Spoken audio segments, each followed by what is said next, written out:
कि रिश्ते नातों की जंजीरों ने मुझे चारों तरफ से जकड़ रखा है, परंतु मैं इस जंजीर को कैसे तोड़ दूं?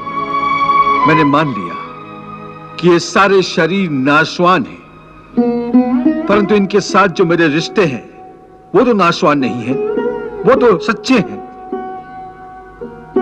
भीष्म मेरे पितामह हैं, अभिमन्यु मेरा पुत्र है,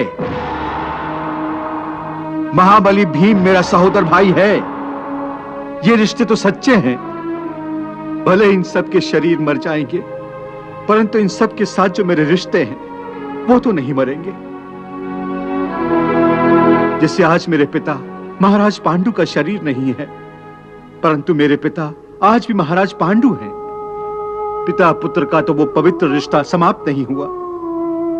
इन रिश्तों की पवित्रता पर मैं कैसे प्रहार करूं? शरीर को भूल जाओ, परंतु अपने दादा के रिश्ते पर तीर कैसे चलाऊं? अपने भाई के नाते पर तलवार कैसे उठाऊं? अर्जुन, ये रिश्ते, ये नाते सब इस जन्म के हैं। इस जन्म से पहले या इस जन्म के पश्चात इन रिश्तों का कोई अस्तित्व नहीं रहता। ये काका, मामा, भाई, पुत्र, पितामह पिछले जन्म में कहां थे? तुम्हारे क्या लगते थे? और अगले जन्म में ये क्या होंगे, कहां होंगे? इसका उत्तर है तुम्हारे पास? नहीं केशव। इसीलिए कहता हूं कि जब शरीर नाशवान है तो ये रिश्ते भी नाशवान हैं, क्योंकि ये सब नाते शरीर के हैं।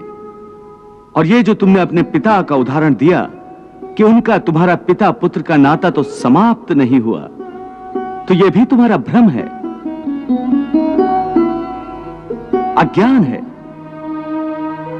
केवल तुम्हारे मन में अभी तक वो रिश्ता जीवित है, क्योंकि तुम अभी तक उसी जन्म में हो, परंतु तुम्हारे पिताश्री इस समय जिस योनि में भी होंगे, उनके लिए वो रिश्ता समाप्त हो चुका है।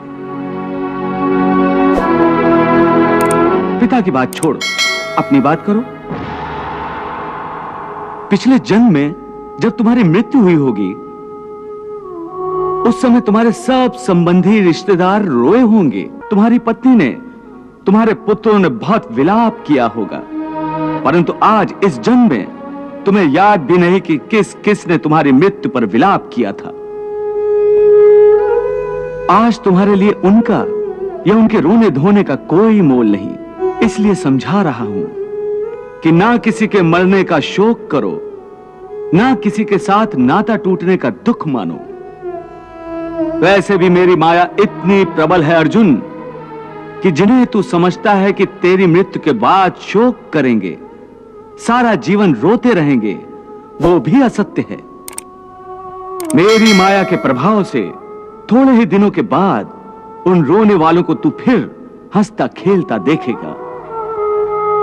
मित्र 4 दिन रोता है, भाई 10 दिन रोता है, पत्नी उससे अधिक रोती है, माता सबसे अधिक समय तक रोती है, परंतु सबके आंसू धीरे धीरे सूख जाते हैं और उन आंखों में फिर से नए नए सपनों की रोशनी चमकने लगती है। क्या तुम बता सकते हो कि पिछले जन्म में तुम्हारे किस रिश्तेदार ने तुम्हारे लिए कितना विलाप किया था? नहीं केशव, ये मैं कैसे बता सकता हूं? मुझे तो ये तक याद नहीं कि वो कौन थे। बस जिस तरह तुम अपने पिछले जन्म को भूल गए हो, उसी तरह तुम अपने इस जन्म को भी भूल जाओगे। इस जन्म के रिश्तों का अर्थ तुम्हारे आने वाले जन्म में कुछ भी नहीं रह जाएगा। आज अभिमन्यु को तुम अपना पुत्र समझ रहे हो सकता है पिछले जन्म में वो तुम्हारा पिता रहा हो, या आने वाले जन्म में तुम्हारा महाशत्रु बन जाए। आज तुम जिनको अपना रिश्तेदार समझ रहे हो, जिन्हें आदरणीय समझ रहे हो और इसी कारण उनकी हत्या करने से संकोच कर रहे हो सकता है उन्हीं में से किसी ने तुम्हारे किसी पिछले जन्म में तुम्हारी हत्या की हो, या तुम अगले जन्म में उनकी हत्या कर दो। हे अर्जुन, ये रिश्ते शरीर के जन्म के साथ पैदा होते हैं और शरीर की मृत्यु के साथ मर जाते हैं। इसलिए इन रिश्ते नातों के चक्रव्यूह से बाहर आ जाओ। आत्मा अमर है, इस अमर सत्य को पहचानो। रिश्ते तो बदलते रहते हैं,